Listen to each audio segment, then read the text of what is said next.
نحمدہ و نصلی علی رسولہ الکریم۔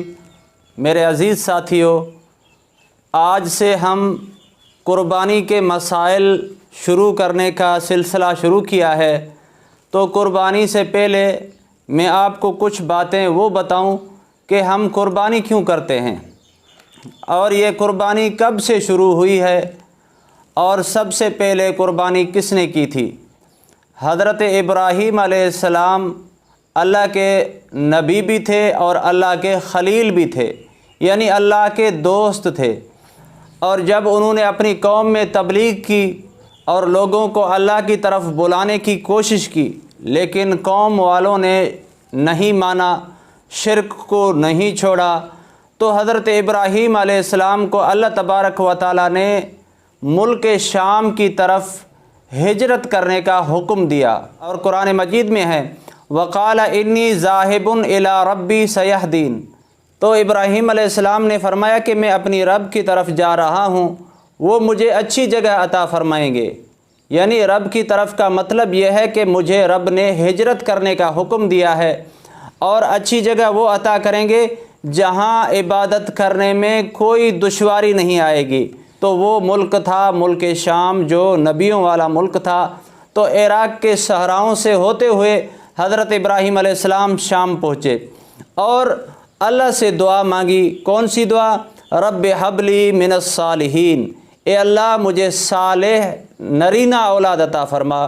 تو اللہ تبارک و تعالیٰ نے فرمایا کہ فبشرناہ بغلام حلیم، اور میں نے اس کو ایک بردبار اور صابرین بیٹے کی خوشخبری دے دی۔ تو حضرت اسماعیل علیہ السلام جب 12 اور 13 سال کی عمر کو پہنچے تو اللہ تبارک و تعالیٰ کی طرف سے حضرت ابراہیم خلیل کو ایک خواب ہوا کہ سب سے عزیز جو آپ کو چیز ہے وہ میری راہ پر قربان کر دیجئے۔ تو حضرت ابراہیم علیہ السلام نے اپنا سارا مال اللہ کی راہ میں قربان کر دیا، اور پھر وہی خواب آیا کہ میری راہ میں سب سے عزیز چیز قربان کر دیجئے۔ تو حضرت ابراہیم علیہ السلام سمجھ گئے کہ سب سے زیادہ جو عزیز چیز ہے وہ مجھے بیٹا ہے۔ تو حضرت ابراہیم علیہ السلام نے بیٹے سے فرمایا، کیا فرمایا؟ قال یا بنی، اے میرے پیارے بیٹے، انی ارا فی المنام انی اذبحک، میں خواب دیکھ رہا ہوں کہ میں تجھے ذبح کر رہا ہوں، فانظر ماذا ترا، آپ کی کیا رائے ہے، آپ کا کیا مشورہ ہے۔ یعنی ابراہیم علیہ السلام کے ساتھ حضرت اسماعیل علیہ السلام کا بھی امتحان شروع ہو گیا تھا۔ تو حضرت ابراہیم علیہ السلام کو حضرت اسماعیل علیہ السلام نے کیا جواب دیا؟ تو قرآن نے عجیب الفاظوں سے ان کو ذکر فرمایا ہے۔ قرآن نے فرمایا کہ قال یا ابت افعل ما تؤمر ستجدنی ان شاء اللہ من الصابرین، اے میرے ابا جان، اللہ کے حکم کو پورا فرما دیجئے، جو آپ کو حکم ہوا ہے وہ اس کو پورا کریں، انشاءاللہ تعالیٰ مجھے صابرین میں سے پائیں گے، یعنی اللہ کی مدد سے یہ میرا صبر ہوگا، اور یہ جو صبر آئے گا وہ اللہ کی طرف سے آئے گا۔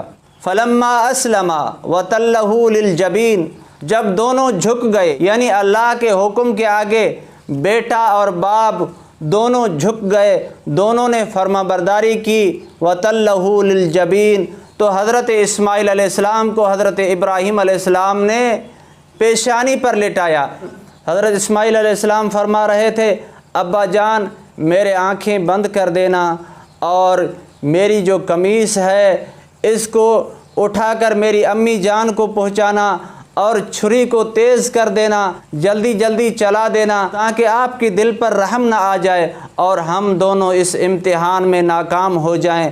تو حضرت ابراہیم علیہ السلام جب چھری چلا رہے تھے، لیکن اسماعیل علیہ السلام پر چھری نہیں چل رہی تھی، تو اوپر سے ایک آواز آئی، وَنَادَيْنَاهُ أَن يَا إِبْرَاهِيمُ، ابراہیم علیہ السلام کو ہم نے پکارا، قد صدقت الرؤیا انا كذلك نجزی المحسنین، آپ کا خواب پورا ہو گیا۔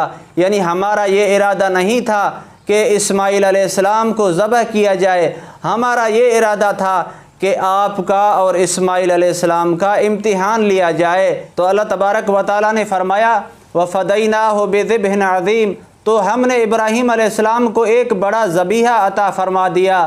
تو حضرت ابراہیم علیہ السلام نے جب اوپر سے آواز سنی تو حضرت جبرائیل امین ایک مینڈا لے کر کھڑے ہیں، اس مینڈے کو قرآن مجید نے فرمایا بے ذبح عظیم، کیونکہ یہ اللہ تعالیٰ کی طرف سے تھا تو بے ذبح عظیم سے مراد وہی ہے۔ تو ابراہیم علیہ السلام نے اس کو ذبح کیا، وہ امتحان میں پاس ہو گئے تو اللہ تبارک و تعالیٰ نے فرمایا وَتَرَكْنَا عَلَيْهِ فِي الْآخِرِينَ، تو حضرت ابراہیم علیہ السلام کی اس سنت کو میں آخر تک یعنی اس امت تک میں نے نافذ کر دیا۔ جو شخص قربانی کرتا ہے گویا کہ حضرت ابراہیم علیہ السلام کی اس سنت کو ادا کرتا ہے، گویا کہ یہ بھی ابراہیم علیہ السلام کی طرح کامیاب ہو جاتا ہے۔ تو اللہ تعالیٰ فرماتے ہیں سلام علی ابراہیم، ابراہیم علیہ السلام پر میرا سلام ہو۔ اگر آپ کے ہاں کوئی صدر وزیر اعظم سلام بھیجے تو آپ کو کتنی خوشی ہوتی ہے، تو ابراہیم علیہ السلام پر اللہ تعالیٰ سلام بھیج رہے ہیں، سلام علی ابراہیم، ابراہیم علیہ السلام پر اللہ تعالیٰ کی طرف سے سلامتی ہو۔ آخر میں اللہ تبارک و تعالیٰ فرما رہے ہیں کذالک نجزی المحسنین، جو شخص اچھے طریقے سے اللہ کے حکم کو پورا کر دیتا ہے اللہ تعالیٰ اس کو یہی بدلہ عطا کر دیتے ہیں جس طرح حضرت ابراہیم علیہ السلام کو بدلہ عطا کر دیا۔ اللہ تبارک و تعالیٰ سے دعا ہے کہ اللہ تبارک و تعالیٰ ہم سب کو دین سیکھنے اور ان پر عمل کرنے کی توفیق عطا فرمائے۔ وما علینا الا البلاغ۔